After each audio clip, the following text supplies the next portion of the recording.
जय हिंद दोस्तों। हम लोग एनसीईआरटी के प्रश्न श्रृंखला को आगे बढ़ाते हैं और इस सेशन में हम लोग मॉडर्न इंडिया यानी आधुनिक भारत के जो इम्पोर्टेंट टॉपिक है 1857 का विद्रोह यानी रिवोल्ट ऑफ 1857 से संबंधित ये सारे इम्पोर्टेंट क्वेश्चन हैं। तो आइए इन प्रश्नों को हम लोग प्रारंभ करते हैं। इस सेशन का फर्स्ट क्वेश्चन है 1857 के स्वतंत्रता संग्राम से संबंधित प्रथम घटना थी। यहाँ पर प्रथम घटना के बारे में देखना है हम लोगों को। ऑप्शन ए कह रहा है कानपुर में विद्रोह और नाना साहब द्वारा नेतृत्व संभालना। ऑप्शन बी है बेगम हजरत महल द्वारा अवध का नेतृत्व करना। ऑप्शन सी का रहा है सैनिकों का दिल्ली के लाल किले पर पहुंचना। और ऑप्शन डी का रहा है झांसी की रानी का विद्रोह करना। यहाँ पर स्वतंत्रता 1857 के स्वतंत्रता संग्राम संबंधित फर्स्ट घटना की बात, प्रथम घटना की बात कर रहा है। तो पहली घटना तो 10 मई को मेरठ छावनी में सैनिकों द्वारा 10 मई 1857 को रविवार संडे का दिन था और मेरठ छावनी में सैनिकों ने विद्रोह किया था। तो प्रथम घटना वह है, लेकिन ऑप्शन में कहीं नहीं दिया है।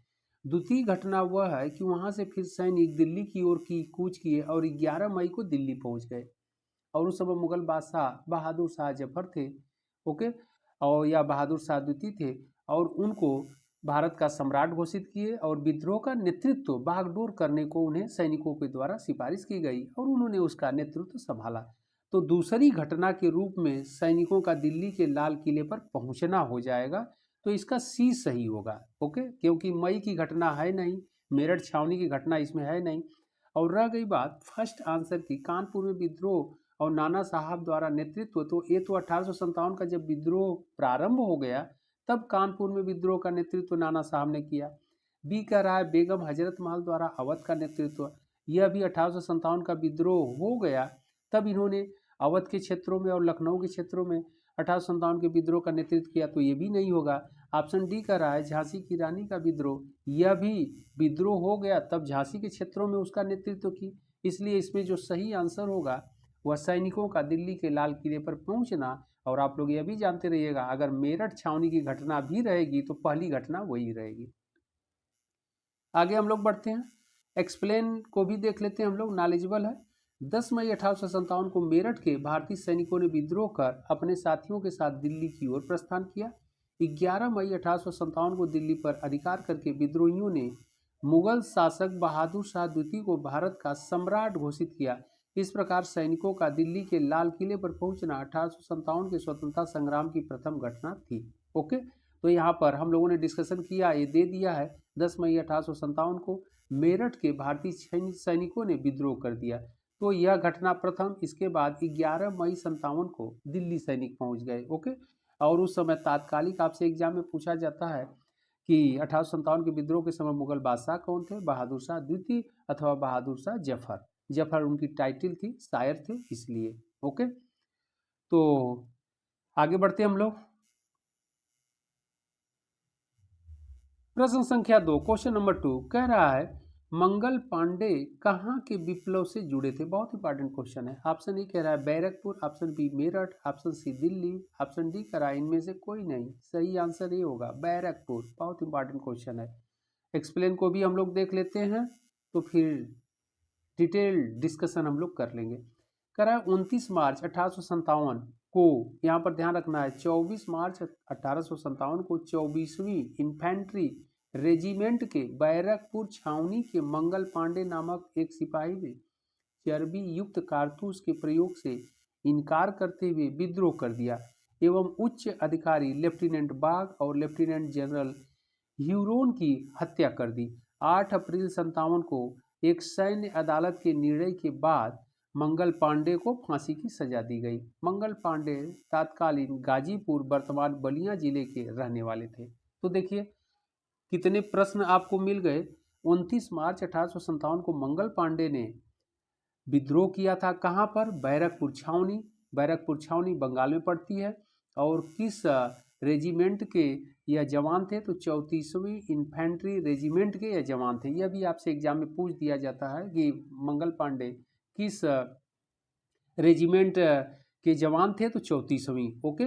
और विद्रोह का कारण क्या था, चर्बी युक्त कारतूस, क्योंकि जो उस समय 1857 के विद्रोह के समय न्यू एनफील्ड जो राइफल थी उसमें जो नया कारतूस लाया गया था प्रयोग करने के लिए, ओके, उस राइफल में, तो उसके मुंह पर जो टोपी लगी थी कारतूस के, तो उसमें गाय और सुअर की चर्बी का प्रयोग किया गया था, ओके।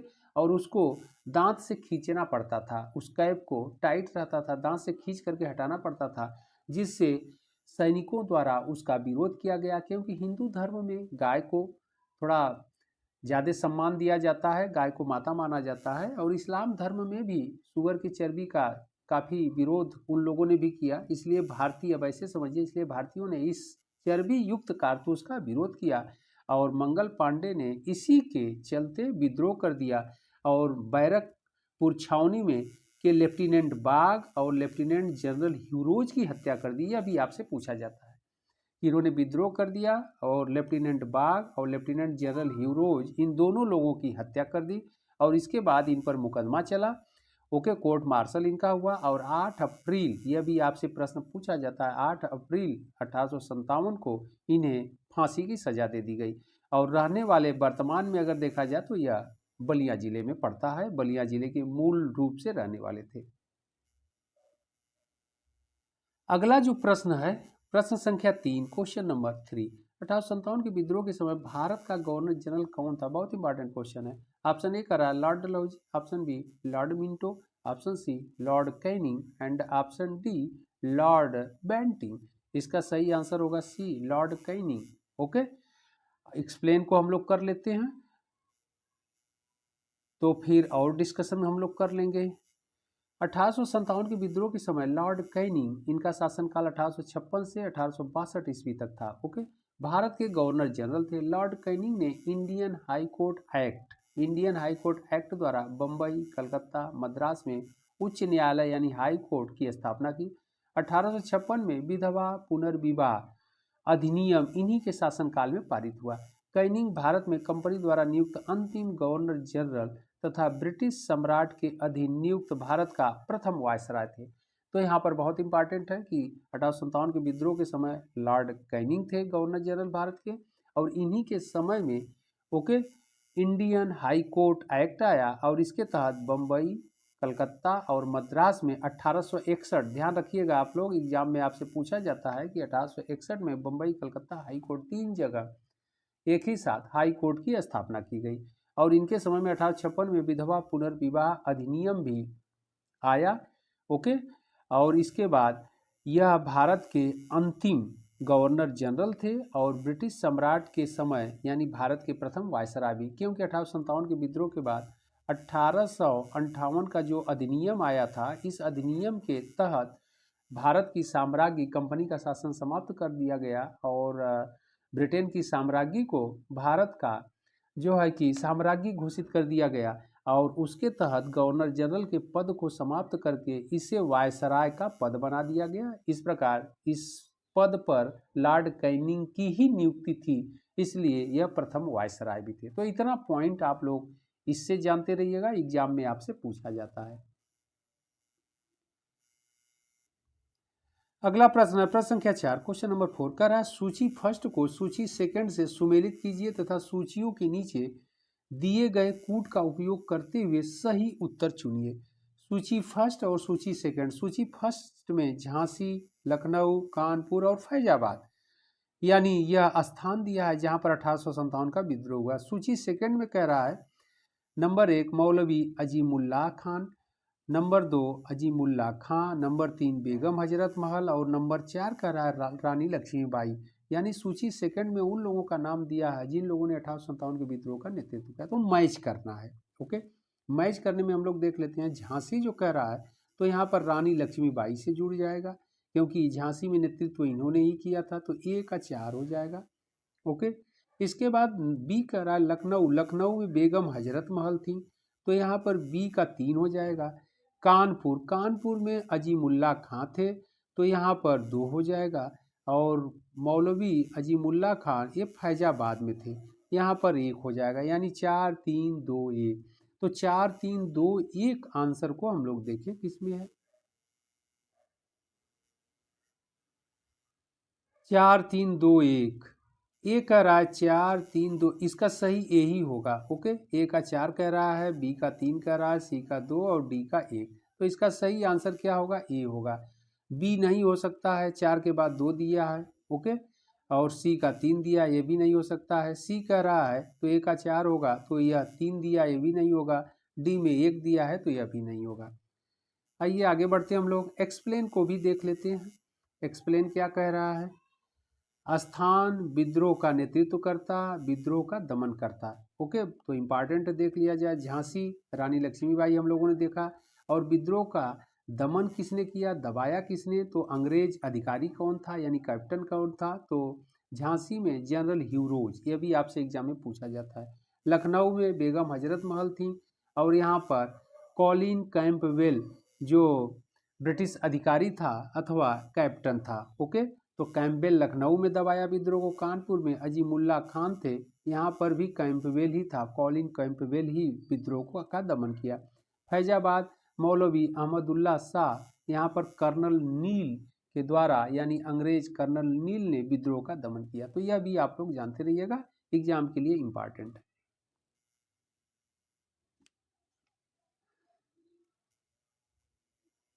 अगला प्रश्न, प्रश्न संख्या 5 कह रहा है व्यपगत का सिद्धांत, जिसे इंग्लिश में डॉक्ट्रिन ऑफ लैप्स, किससे संबंधित है? कहते हैं किससे संबंधित है? ऑप्शन ए है Lord Wellesley, option B Lord Lytton, option C कह रहा है लॉर्ड डलहौजी, और ऑप्शन डी कह रहा है लॉर्ड डफरिन। इसका सही आंसर सी होगा, लॉर्ड डलहौजी से संबंधित था। ओके, गवर्नर जनरल, और इन्होंने ही व्यपगत सिद्धांत अथवा डॉक्ट्रिन ऑफ लैप्स के सिद्धांत लाए थे।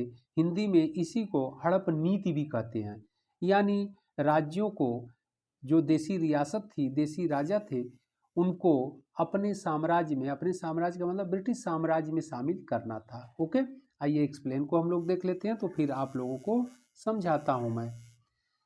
एक्सप्लेन को हम लोग देख लेते हैं। व्यपगत का सिद्धांत या राज्य की हड़प नीति को लॉर्ड डलहौजी ने लागू किया था। इस नीति के अनुसार अंग्रेजों की अनुमति के बिना कोई भी भारतीय राजवाड़ा अपना उत्तराधिकारी यानी गोद नहीं ले सकता था। इसी हड़प नीति के द्वारा यह नियम लॉर्ड डलहौजी ने लागू किया कि जिनके पास पुत्र नहीं है या उत्तराधिकारी नहीं है, वह गोद नहीं लेगा, यानी बच्चे को गोद नहीं लेगा, दत्तक पुत्र नहीं लेगा, और लेगा तो ब्रिटिश सरकार से अनुमति लेके, ब्रिटिश सरकार अनुमति देगी तभी लेगा। ओके, तो इसी पर यह रोक लगाया गया था, जिससे भारतीय राजा लोग नाराज हो गए थे, जिसके विरुद्ध इन लोगों ने विद्रोह भी किया। तो आगे हम लोग देखते हैं, सहमति प्राप्त न होने की स्थिति में उसे ब्रिटिश राज में विलय कर लिया जाएगा। तो ब्रिटिश सरकार गोद लेने के लिए उस राजा को अलाउ नहीं करेगी जिसके पास उत्तराधिकारी नहीं है, तो उसे ब्रिटिश सरकार, उसे ब्रिटिश राज्य में मिला लिया जाएगा। इसी को व्यपगत सिद्धांत कहा गया। और इस सिद्धांत के द्वारा किन किन राज्यों को मिलाया गया, एग्जाम में पूछा जाता है।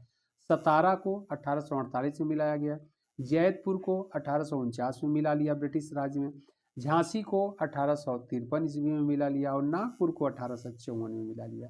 तो ये इंपॉर्टेंट है, सतारा, जैतपुर, झांसी और नागपुर को इस व्यपगत या हड़प नीति के द्वारा डलहौजी ने ब्रिटिश साम्राज्य में मिला लिया। ओके, बहुत इंपॉर्टेंट है।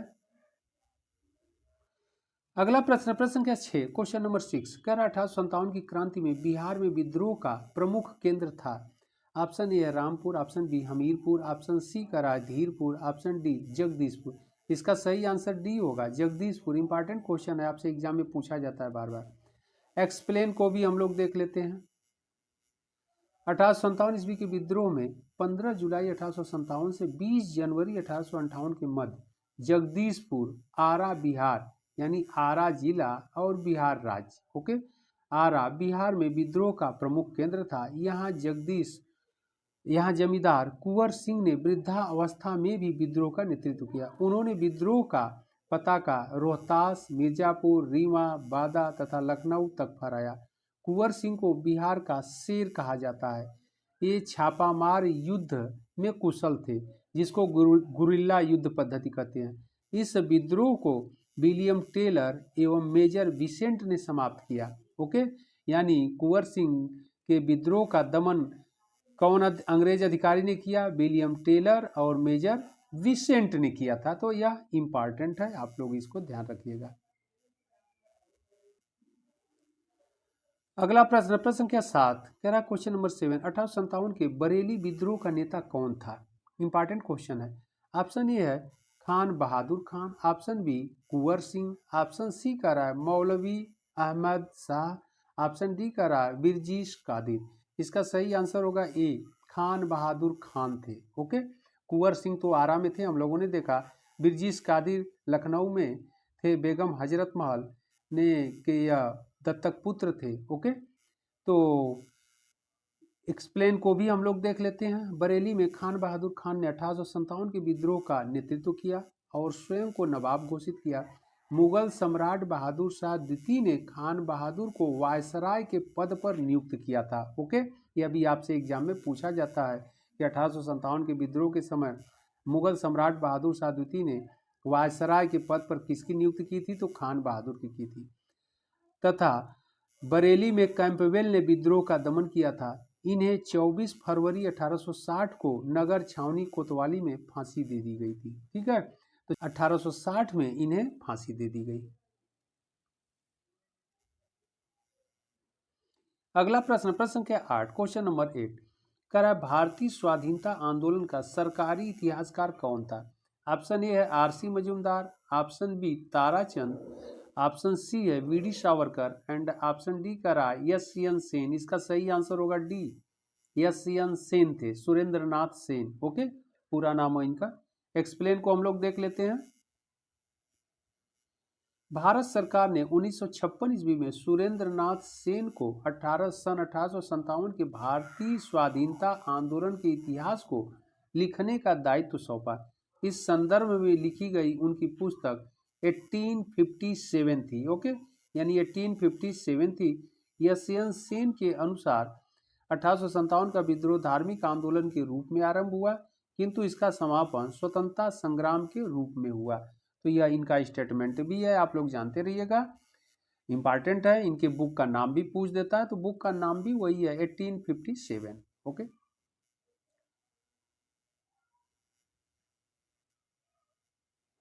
अगला प्रश्न, प्रश्न संख्या 9, क्वेश्चन नंबर 9 कह रहा है निम्न में से कौन 1857 के विद्रोह में अंग्रेजों का कट्टर दुश्मन था? यहाँ पर ध्यान रखना, अंग्रेजों का कट्टर दुश्मन कह रहा है।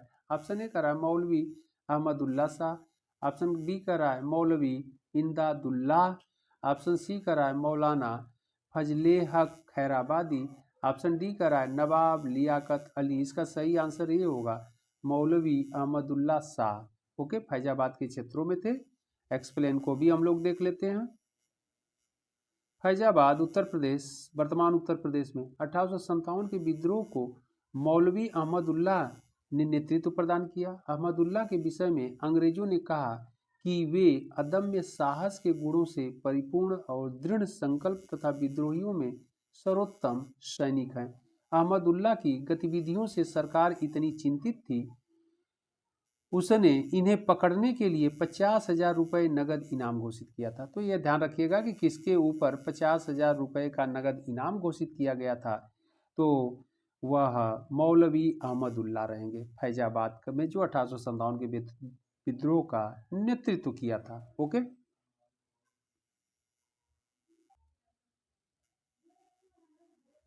अगला प्रश्न, प्रश्न संख्या 10, क्वेश्चन नंबर 10 कह रहा प्रसिद्ध उर्दू शायर मिर्जा गालिब का मूल निवास था। इंपॉर्टेंट क्वेश्चन है। Option A Agra, option B Delhi, option C Lahore, option D Lucknow. इसका सही आंसर ये है होगा आगरा। ओके, मिर्जा गालिब आगरा के रहने वाले थे। एक्सप्लेन को भी हम लोग देख लेते हैं, तो फिर और समझाते हैं हम आप लोगों को। 27 दिसंबर 1796 को आगरा में उर्दू शायर मिर्जा गालिब का जन्म हुआ। मिर्जा गालिब 1857 के विद्रोह के प्रत्यक्षदर्शियों में से एक थे। उनको उर्दू भाषा का सर्वकालिक महान शायर माना जाता है और फारसी कविता के प्रवाह को हिंदुस्तानी भाषा में लोकप्रिय बनाने का श्रेय भी इनको दिया जाता है।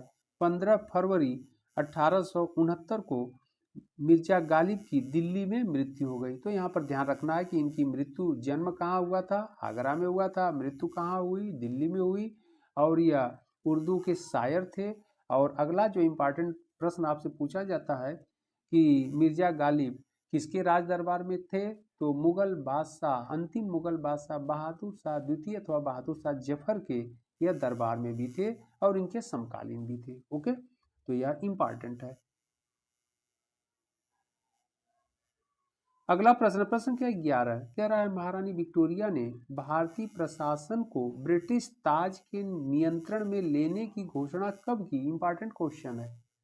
ऑप्शन ए 1 नवंबर 1858, ऑप्शन बी करा 31 दिसंबर 1857, ऑप्शन सी करा 6 जनवरी 1985 और ऑप्शन डी करा है 17 नवंबर 1859।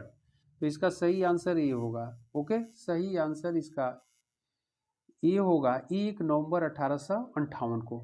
एक्सप्लेन को भी हम लोग देख लेते हैं। इलाहाबाद में पढ़ा गया लॉर्ड कैनिंग के द्वारा घोषणा पत्र, लेकिन देख लिया जाए 1857 के विद्रोह के असफल होने के तत्काल बाद ब्रिटिश क्राउन ने 1 नवंबर 1858 को कंपनी से भारत पर शासन करने के सभी अधिकार नियंत्रण में लेने की घोषणा की। इस उद्घोषणा को लॉर्ड कैनिंग ने इलाहाबाद में आयोजित दरबार में पढ़ा। ओके, और इलाहाबाद में कहाँ पढ़ा था? मिंटो पार्क में दरबार का आयोजन किया गया और यहीं पढ़ा गया था। इस घोषणा के द्वारा भारत में कंपनी के शासन को समाप्त कर दिया गया। कंपनी से तात्पर्य ईस्ट इंडिया कंपनी, तथा भारत का शासन सीधे क्राउन यानी ब्रिटेन के राजा के अधीन कर दिया गया। ओके, तो यही है इंपॉर्टेंट। 1 नवंबर 1858 को लॉर्ड कैनिंग के द्वारा पढ़ा गया था और इलाहाबाद के मिंटो पार्क में।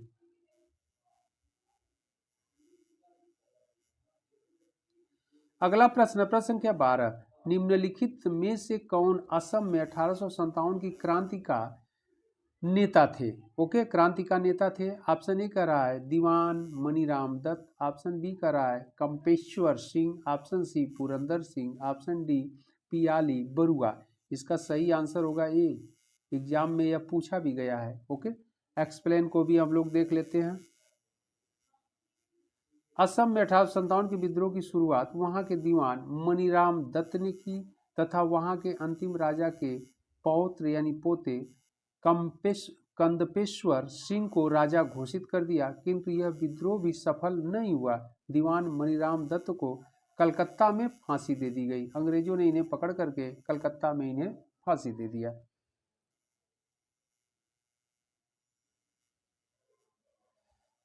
अगला प्रश्न, प्रश्न संख्या 13 कह रहा 1857 के स्वतंत्रता संग्राम में किस राजवंश ने अंग्रेजों की सर्वाधिक सहायता की थी? बहुत इंपॉर्टेंट यह भी प्रश्न है।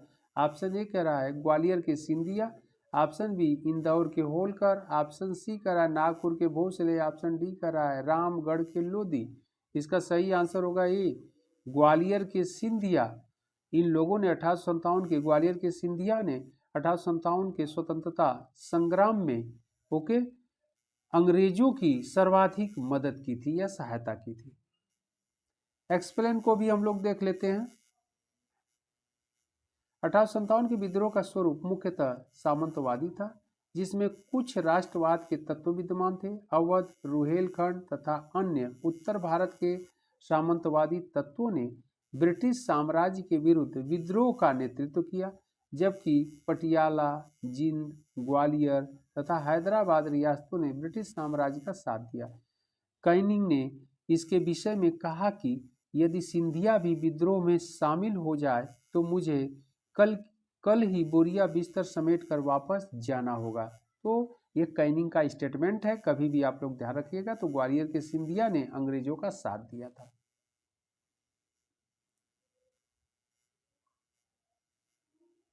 अगला प्रश्न, प्रश्न संख्या 14 कह रहा 1857 के संघर्ष में भाग लेने वाले सिपाहियों की सर्वाधिक संख्या थी। बहुत इंपॉर्टेंट क्वेश्चन है, आपसे बार बार पूछा जाता है। बंगाल से, ऑप्शन बी अवध से, ऑप्शन सी बिहार से, ऑप्शन डी राजस्थान से। इसका सही आंसर होगा बी, अवध से थे। सबसे अधिक जो सिपाही थे सर्वाधिक वह अवध के थे। एक्सप्लेन को भी हम लोग देख लेते हैं। 1857 के संघर्ष में भाग लेने वाले सिपाहियों की सर्वाधिक संख्या अवध से थी, जहां से लगभग 75,000 सैनिक सेना में भर्ती हुए थे। यहाँ पर ध्यान रखना है। ओके, इंपॉर्टेंट है।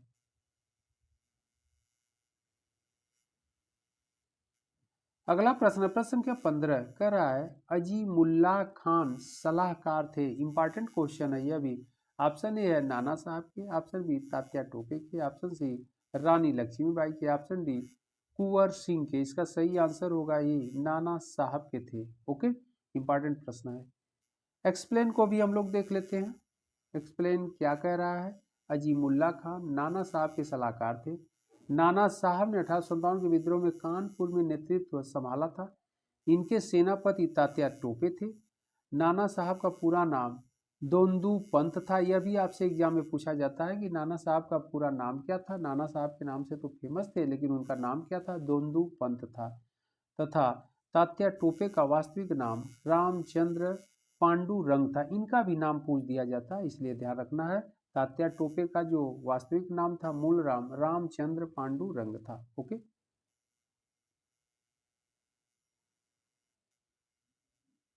अगला प्रश्न, प्रश्न संख्या 16, कल 1857 के विद्रोह को किस उर्दू कवि ने देखा था? ऑप्शन ए कह रहा है मीर तकी मीर, ऑप्शन बी कह रहा है जोक, ऑप्शन सी गालिब और ऑप्शन डी इकबाल। इसका सही आंसर होगा सी। अभी ऊपर के प्रश्नों में हम लोगों ने डिस्कशन किया, मिर्जा गालिब इनका पूरा नाम है। ओके, तो गालिब। एक्सप्लेन को भी हम लोग देख लेते हैं। 1857 के विद्रोह को मिर्जा गालिब ने स्वयं अपनी आंखों से देखा था। उन्होंने लिखा था कि मेरे सामने रक्त का सागर है, पता नहीं इन आँखों को अभी और क्या देखना बाकी है। उर्दू शायर मिर्जा गालिब का जन्म 27 दिसंबर 1797 को आगरा में और मृत्यु 15 फरवरी 1869 को 1869 को दिल्ली में हुई थी। ओके, तो यह इंपॉर्टेंट है।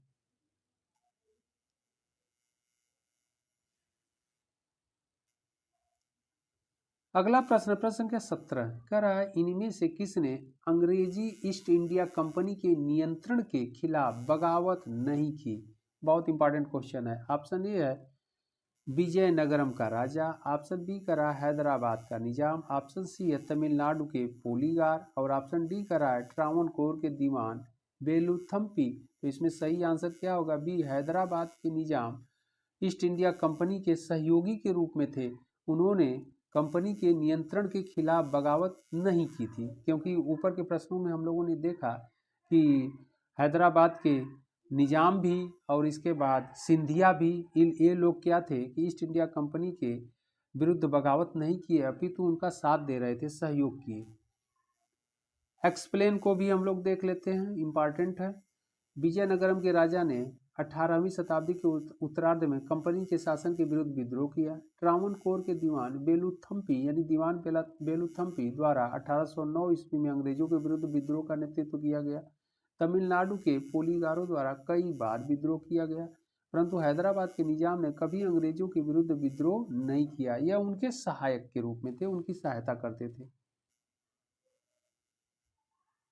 अगला प्रश्न, प्रश्न संख्या 18 कह रहा है निम्नलिखित युग्मों में कौन सही सुमेलित नहीं है? एक तरफ स्थान दिया गया, दूसरा तरफ नेतृत्व करने वाले व्यक्ति का नाम। ओके, स्थान में संभल दिया है, बी गंजाम, सी कश्मीर और डी लखनऊ। और व्यक्तियों में नेतृत्वकर्ता में सुरेंद्र शाही, इसके बाद राधा कृष्ण दंडसेना, इसके बाद गुलाब सिंह, इसके बाद दे रहा है लियाकत अली। तो यहाँ पर कह रहा है सुमेलित नहीं है, हमें जो सुमेलित नहीं है उसको निकालना है। संभलपुर सुरेंद्र शाही, ये तो सही है। ओके, गंजाम कह रहा है राधा कृष्ण दंडसेना, यह भी सही है, इन्होंने ही किया था। कश्मीर कह रहा है गुलाब सिंह, यह भी सही है, सी भी सही है। लखनऊ कह रहा है लियाकत अली, ये गलत है, बेगम हजरत महल लखनऊ में की थी, तो डी गलत हो जाएगा। ओके, एक्सप्लेन दिया गया है, उसको भी हम लोग देख लेते हैं। 1857 के विद्रोह का नेतृत्व संभलपुर उड़ीसा में पड़ता है। सुरेंद्र शाही, गंजाम से राधा कृष्ण, कश्मीर से गुलाब सिंह एवं लखनऊ बेगम हजरत महल ने किया। अभी हम लोगों ने डिस्कशन कर लिया। जबकि लियाकत अली ने इस विद्रोह का नेतृत्व इलाहाबाद में किया था, ये इलाहाबाद से। ओके,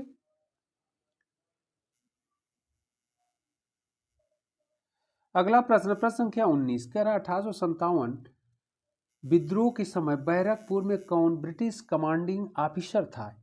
ओके, ऑप्शन ए कह रहा है Henry Lawrence, option B colonel Finnis, option C कह रहा है हैरसे, ऑप्शन डी कह रहा है सर ह्यू व्हीलर। इसका सही आंसर होगा सी, हैरेसे थे। ओके, एक्सप्लेन को भी हम लोग देख लेते हैं। वर्ष 1857 में विद्रोह के समय बैरकपुर में lieutenant general sir John Bennet Hearsey थे। इनका पूरा नाम है John Bennet Hearsey. Okay, commanding officer थे। ध्यातव्य है, मार्च 1857 में 34वीं बंगाल नेटिव इन्फेंट्री के सिपाही मंगल पांडे ने चर्बी वाले कारतूस के विरुद्ध विद्रोह किया था। ओके, तो इंपॉर्टेंट प्रश्न है जॉन बेनेट हैरसे। अगला प्रश्न है प्रश्न संख्या 20।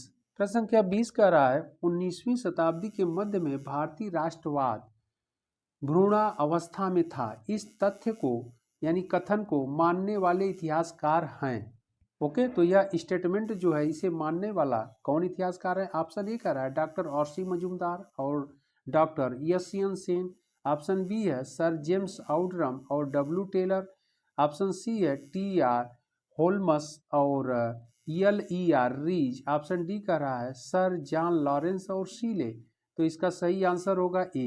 Okay, doctor R C. मजूमदार और डॉक्टर यशवंत सेन थे। तो यह इम्पॉर्टेंट है क्योंकि यहाँ पर सर जेम्स आउटरम ये लोग अंग्रेज है। अंग्रेज लोग कभी भी भारतीय राष्ट्रवाद भ्रूणावस्था में था इस तरह के स्टेटमेंट ये लोग नहीं देंगे। ओके, तो इसका सही आंसर क्या होगा? ये होगा। एक्सप्लेन है तो इसको भी हम लोग देख लेते हैं। Doctor R C. मजूमदार और डॉक्टर यशवंत सेन जैसे इतिहासकार 19वीं शताब्दी के मध्य में भारतीय राष्ट्रवाद को भ्रूणावस्था में मानते थे। वास्तविक रूप से 1905 ईस्वी के बाद कांग्रेस और भारतीय राष्ट्रवाद प्रखर रूप में उभरने लगा था तथा भ्रूणावस्था से तरुणावस्था की ओर उन्मुख था।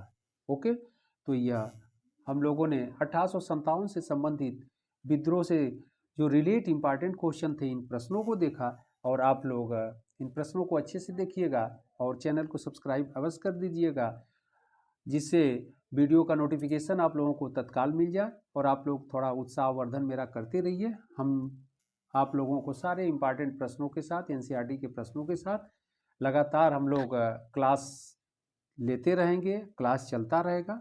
इस तरह से फिर हम लोग मिलते हैं इंपॉर्टेंट प्रश्नों की श्रृंखला के साथ अगले सेशन में।